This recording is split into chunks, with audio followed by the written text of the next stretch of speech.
Nellore mayor స్రవంతి ఆమె భర్త పొట్లూరి జయవర్ధన్ వైసీపీకి రాజీనామా చేశారు. ఈ సందర్భంగా స్రవంతి మాట్లాడారు. తాము రాజకీయాల్లో ఈ స్థాయిలో ఉన్నామంటే అందుకు నెల్లూరు రూరల్ ఎమ్మెల్యే కోటంరెడ్డి శ్రీధర్ రెడ్డి అని వెల్లడించారు. తనకు ఎలాంటి రాజకీయ నేపథ్యం లేదని, కానీ కోటంరెడ్డి శ్రీధర్ రెడ్డి కార్పొరేటర్గా అవకాశం ఇచ్చి రాజకీయాల్లో ప్రోత్సహించారని తెలిపారు.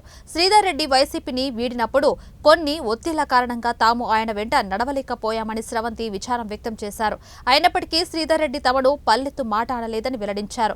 జరిగిన విషయాలను పెద్ద మనసుతో మన్నించి తమను అక్కును చేర్చుకోవాలని కోటంరెడ్డి శ్రీధర్ రెడ్డికి విజ్ఞప్తి చేస్తున్నామని తెలిపారు.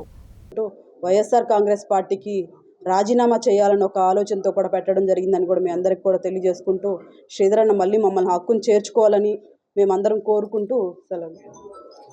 నేర్చుకుంటారని నమ్మకం ఉంది మేడం. అంటే కష్టకాలం వదిలేశారు కదా, అంటే ఇప్పుడు ఒత్తిడిలో అన్నారు, కేసులు అన్నారు, అయినా కూడా కొందరు కేసులు దాకా పెట్టించుకున్నారు, జైలు కూడా మీరు మాత్రం అలాంటి పరిస్థితి లేకుండా మీరు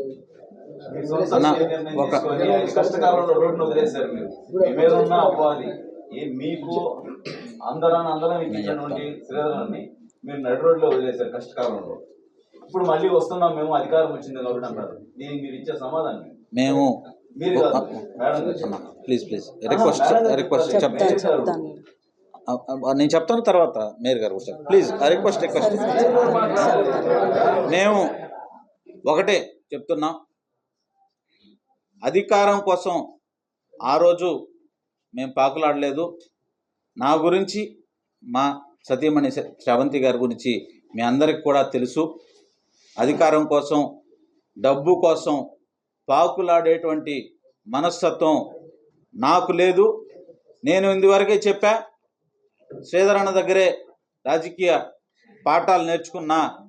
నేను కాదు, శ్రీధర్ అన్న దగ్గర ఉండే ఎవ్వరూ కూడా డబ్బు కోసం, అధికారం కోసం వెంపర్లాడేటువంటి పరిస్థితి లేదు.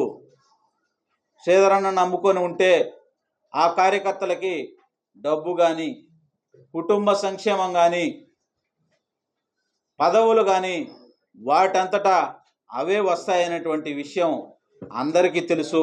దానికి నేను కానీ, శ్రీధర్ అన్న దగ్గర ఉన్న చాలామంది ఇప్పటికే జరిగి ఉంది. అది అందరికీ తెలిసినటువంటి విషయమే. కాబట్టి డబ్బు కోసం కానీ, అధికారం కోసం కానీ పాకులాడే మనస్తత్వం, ఆలోచన మాకు కానీ, శ్రీధర్ అన్న దగ్గర ఉన్న ఏ వ్యక్తికి కూడా ఎప్పుడు లేదని చెప్పి ఈ సందర్భంగా చెప్తున్నా. అయితే మేము ఈరోజు ఇప్పటిదాకా అక్కడ ఎందుకున్నారు అంటే దానికి సమాధానం కూడా చెప్పడం జరిగింది. పరిస్థితుల వల్ల అక్కడ ఉండాల్సినటువంటి పరిస్థితి తప్ప ఆ విషయం శ్రీధర్ అన్నకు కూడా తెలుసు అని చెప్పి నేను ఈ సందర్భంగా చెప్తున్నా. అందువల్ల ఒక నిమిషం, మీరు శ్రీధర్ రెడ్డిని నమ్మక ద్రోహం చేశారా లేదా? అది ఒకటి. ఖచ్చితంగా మేము తప్పు చేశామనేటువంటి విషయాన్ని మీకు చెప్పడం జరిగింది. ఆ తప్పుని సరిదిద్దుకునేటువంటి ప్రయత్నంలో భాగమే ఇవాళ ఈ విలేకరుల సమావేశం. మేము ఇంతవరకు శ్రీధర్ అన్నతో కూడా మాట్లాడలేదు, వారి కుటుంబ సభ్యులతో కూడా మాట్లాడలేదు.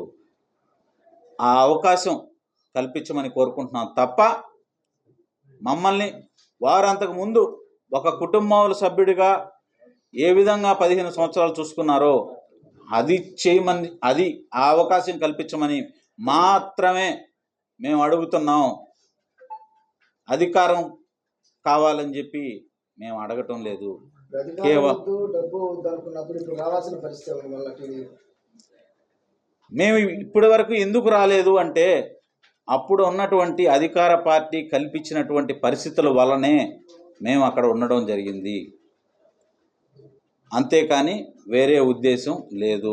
మేయర్ గారు, కార్పొరేషన్ లో కమిషనర్ గారు సంతకం ఫోర్జరీ జరిగినటువంటి ఒక విషయం ఈ రోజు గత 5 రోజులుగా కూడాను